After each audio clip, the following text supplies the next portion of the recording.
Good morning, everybody. So each week we welcome to the NfG stage one of our highly talented members and exciting guests to bring you something designed for your benefit and for your business. So our next guest is the highly sought after expert, social media trainer and speaker who, by popular client demand, has developed a one-of-a-kind 6-step digital marketing methodology called the Gamechanger. So that says quite a lot. Here with insider tips on repurposing and how to maximize our social media outputs from unseen to unstoppable, the author of an Amazon best-selling book, 6 Steps for helping the non-technically savvy, which itself is a part of a great title. I bring to you Stacey Kehoe. Good morning, Stacey. Hi, Richard. Thanks very much for the introduction. Appreciate it. I have just attempted to share my screen, but I don't think I have permission yet. So, oh, there we go. Perfect. Thanks very much for the invitation to speak here today. I'm very excited about it. So I'm going to hide our little faces because otherwise I will get distracted. There we go. Brilliant. So yeah, thank you very much for the invitation. I'm going to go through a method that I think is hugely valuable for any kind of business that needs to speak to their customers digitally, which, let's be honest, since lockdown is all of us. So for those of you who don't know me, very briefly, thank you, Richard, for the introduction. I'm Stacey Kehoe. I own a digital marketing agency called Brandlective Communications. I've also authored a book called Get Online, 6 Simple Steps to Building a Digital Marketing Strategy for the Non-Tech Savvy. And right in the middle there, I also have a podcast by the same title. So yeah, today I'm here to talk to you about repurposing, because most of us are pretty good at creating some kind of content for our businesses, but we get busy, we maybe don't have that much time, maybe we don't have the knowledge to understand how much we could be creating from one very small piece of content. So as Richard kindly mentioned, we have a 6-step model that we use inside our agency to build a marketing strategy. And while I only have a short period of time today, I'm going to try and zoom in onto step 2, which is actually the create piece. So how to create content and then get it out to your audience. In order to do so, we obviously need to understand who our audience is. And I believe on previous events here at Networking for Good, you guys have covered how to identify who your ideal customer is. If you haven't done that, I highly recommend that you do it before you even begin thinking about content creation or any form of marketing, because if you don't understand who it is that you're trying to get in front of, it will fail. So understand exactly who your ideal prospect is, where can you find them, which online platforms are they using, and what are their biggest challenges and pain points, so that you can create content that is going to resonate with them, make sense, and prompt them to take an action. So for us as an agency, what we will often do with clients is work on repurposing content. And this is a really wonderful way for, I guess, from a client perspective, that they can invest very little time and then we can go away and create mounds of content for them to be able to use. But equally, this does not need to be done by an agency. So I'm going to walk you through a model that you can use on your own with a small team, with a virtual assistant. This model can essentially be recreated by any one of you. And it is a repurposing. We call it the content waterfall. And it's a way of repurposing one great idea into multiple pieces of content. So if anybody's familiar with the familiarity principle, that is actually a psychological phenomenon whereby people are drawn and want to take action with brands that they recognize, with brands that they are familiar with. So we've all heard about the mere exposure effect. We need to see something multiple times so that we can understand what it is, who they are, what they deliver. And this is essentially what the content waterfall enables you to do, to take a really decent, juicy piece of content, repurpose it into multiple forms so that you can continue to distribute the same message to your audience over and over and over again. So there's an infographic here that you can see on the right-hand side. I'm going to break it down into these 3 steps a little bit closer up so that you guys can understand it. But essentially what we're doing at the very top of the pipeline is creating one really core piece of content, and we call this the original storm. So I like to suggest a keynote presentation, a video interview, or if you are also a published author using your book. My very, very favorite, and what I'm going to use it as an example as we walk through this today, is a video interview, because I think any one of us can create video. And I know a lot of people are scared of doing video, but you need to push through it and you need to be creating it. So we're going to start with video interview, because this will give us the highest yield in terms of content that we can reproduce. So how I would do this if I was doing it in my agency is I would meet with a client, I would put them in front of a video camera, and it is perfectly acceptable for you to be doing this with your phone, your iPhone, your Android, whatever it is. Their cameras right now are better than a lot of really fancy videographer camera work. So please don't feel that you need to spend a lot of money on, purchasing that kind of thing, especially since the lockdown. People are very exposed to seeing something that isn't perfectly created and perfectly edited. We're much more comfortable with it. We're much more understanding and forgiving. So just get to it. So what I would do is I would sit in front of them and I would interview them. And I usually ask for 45 minutes of their time, and I will run through a series of sort of 10 to 15 questions. So if you're doing this for yourself, you'd put yourself, sitting at your desk, set up your camera at a nice, decent height, and answer the top 10 to 15 questions that you are asked by your clients or your customers. What are the big challenges they face? What are the problems that they have? What are their big goals and ambitions? What are the things that they're trying to achieve? You just need to be answering all of those questions to camera. What are your processes? So essentially, you want to start with making a big old list of all of the different things that it's really, really important for your audience to know, and then just video that. So that's top of the funnel. Obviously, same if you've produced a book, and same if you've got a really juicy, meaty keynote presentation, you can do the same thing. So we've got our original storm, right? Then we move on to the big surge. This is step 2, and this is repurposing from that original piece. Now, we like to break this down into both long form and short form content creation. But essentially what I would be able to do is take that original video recording, so that's 45 minutes, maybe an hour max of a full length video interview, answering all those questions. I would strip the audio off that and I would release it as a podcast episode. So there's the first piece of repurposed content. From what we've answered in the video interview, we would take ideally an example of a case study where you have actually done that for an existing customer or client. Hopefully more than one. You could get a couple of different case studies out of that original piece of content. Then I would look at, okay, if I've answered 15 questions, which 8 to 10 of those could get repurposed into a blog post? So you can either transcribe what you've said throughout that video interview, and there's lots of really great tools which I can share with you if you're interested, on ways that you can do that automatically and for free. Or you can take, if the answers to the questions haven't been super long and there's more detail that you can go into, I encourage you to write sort of 1,000 to 1,200 word blog post where you go into a lot more of the detail of what you've covered in that interview. You want to inject facts, statistics, examples, references, make it really, really gritty. And that's what's going to help support your SEO efforts, but also produce another piece of content. So right there from that video interview, you've probably got yourself another 8 to 10 blog posts. I'm going to actually come back to blog posts, how-to guides. So if you've walked through a process in the interview, you would also just document the how to action that. So you've answered the question in the video, but then you also want it documented.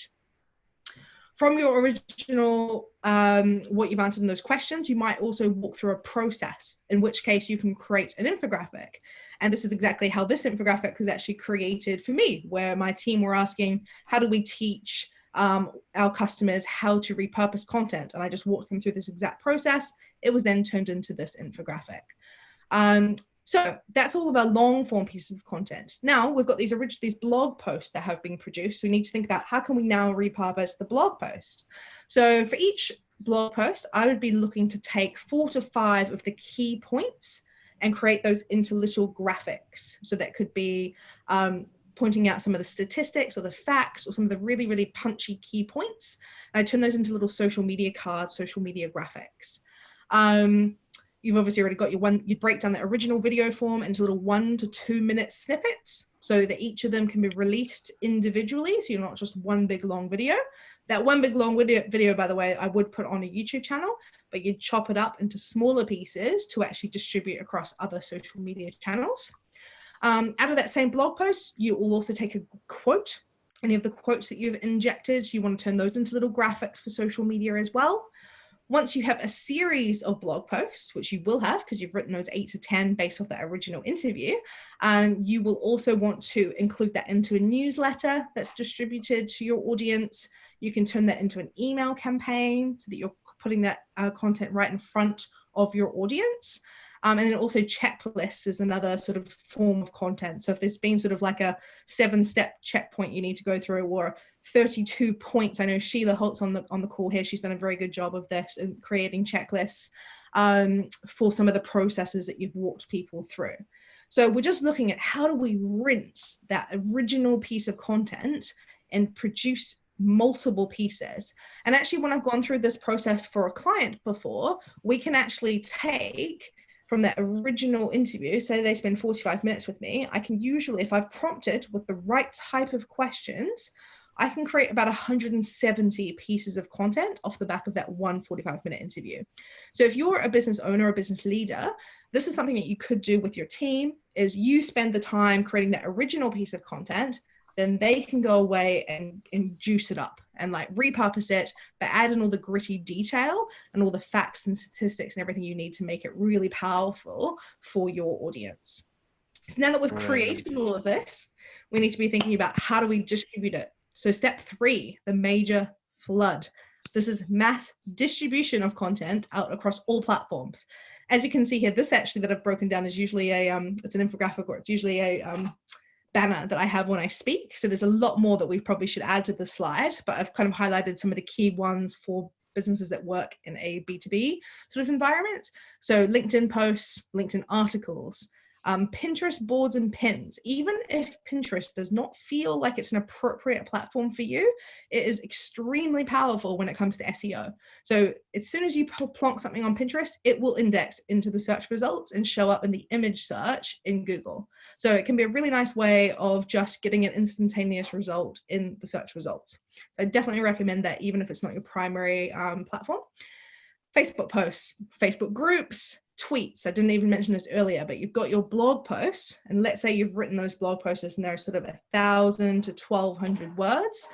I will always work with our copywriters to say that if we've got a 1,000-word article, we want that turned into 15 to 20 tweets. If we struggle to turn a blog into 15 to 20 tweets, it probably means the content is not juicy enough. So there's not enough substance throughout that blog content to justify it even being there, because your tweets need to be really powerful on their own. And so it can be a really nice metric actually for working with your copywriters. So you've got sort of, for every blog post, at least 15 tweets that come out of that. You've got your Instagram stories, your IGTV. Now we have reels on Instagram, and then Instagram posts. And then of course, there's a multitude of other social media channels that you could be distributing that on. So I've had a very short period of time, so I've had to run through that extremely quickly, but hopefully that has made sense and given and sparked some ideas for you guys. There's a couple of speaking about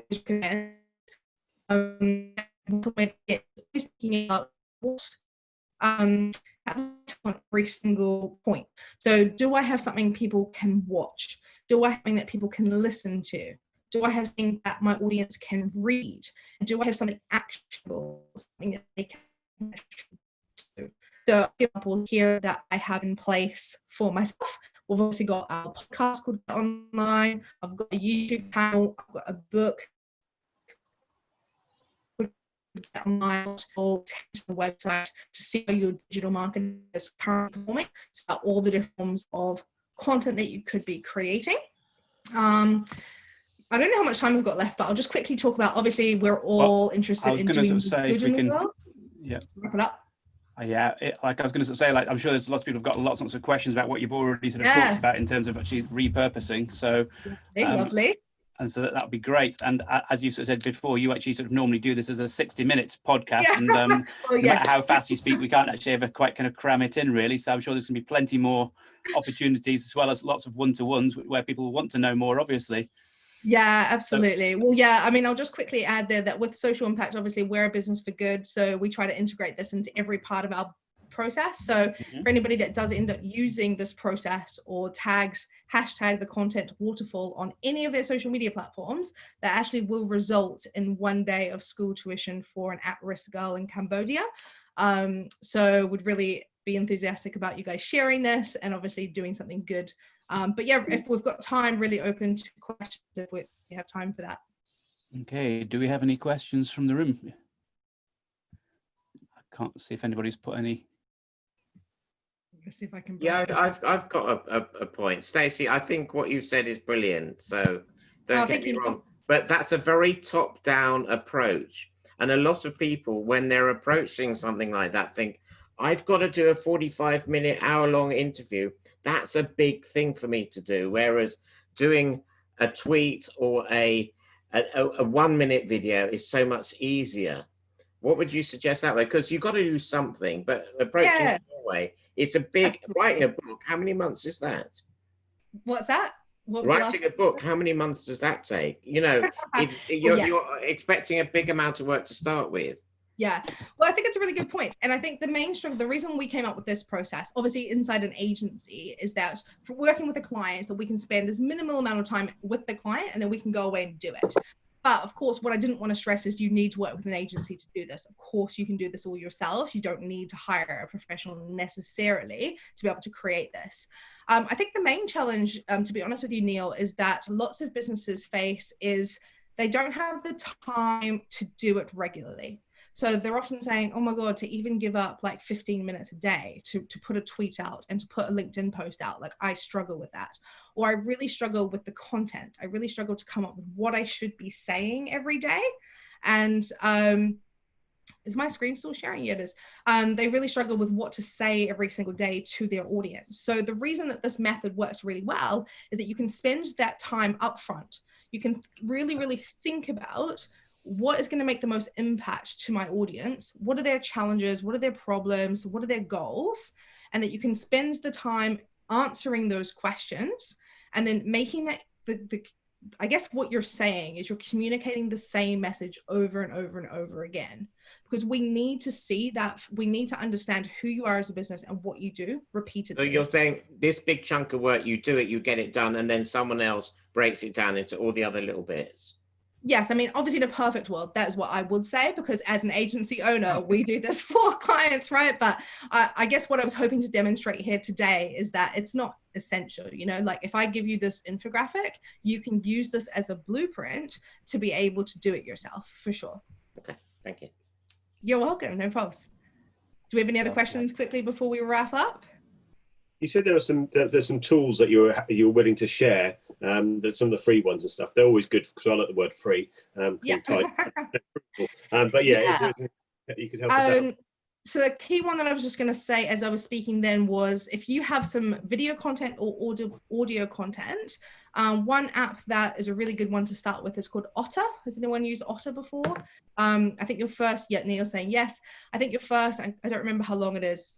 There's a certain period of time they give it to you for free, but essentially it's probably the most accurate transcription that I've ever seen. So I will often, you know, when I do my podcast recording, for example, I will have Otter recording me at the same time, and it literally just transcribes every single thing that I say. So that can really help, for example, as a podcaster, for me to put my show notes together, but equally could be really good if you're transcribing something that you've done to be able to turn that into a blog post or some kind of written form content. So Otter's really, really good. For audio content, I love Headliner. Headliner's free. Headliner essentially allows you to pair audio content. So again, I do this with clients that are quite nervous about getting in front of the camera. So if you're recording just like a voice memo or something on your phone, you can just audio record it, and then you can pair it with an image that you really like. So maybe you've got like a professional headshot or something that you've taken that you're quite happy with. You can pair the audio with the image and it releases as a little audio bite. So that's another favorite. And then obviously there's, you know, simple ones like, what else are we using? My team use the Adobe Suite, but I'm just trying to think of the ones that are more common. Someone will be able to put it in the chat for me. Well, it might be really, really useful because obviously there are such a wide range of tools, and we're all experienced with a whole range of different other tools as well, potentially to actually add this to the Networking for Good group. Yep, and then we can all idea, discuss about what we think works best and what's, you know, how the all going to compare really. So it will be a great little thing to put onto the group for everybody to. Yeah, absolutely. I can definitely do that. I'll put a little list as they come to mind because there's so many out there, but it doesn't have to be as scary as this looks.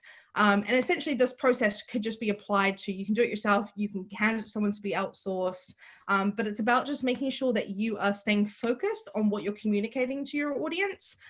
Don't be afraid of saying the same thing repeatedly, right? Because a lot of people are like, oh, I need to come up with something new all the time. Actually, sometimes, depending on your business, that can be confusing. And you actually want to make sure that you've got some really strong core messages that you are putting in front of your customer repeatedly. Because just remember, our audience don't see everything. They maybe see about 10% of the communications that we're actually putting out there. So this method can be used. You don't have to create fresh stuff all the time. You know, it's about repurposing the valuable content that you've already created. Stacey, thank you ever so much. I'm sure that everybody else will have really appreciated that. So if we can give Stacey a round of applause, first of all. Thank you, Stacey. You have the best muted round of applause. Also,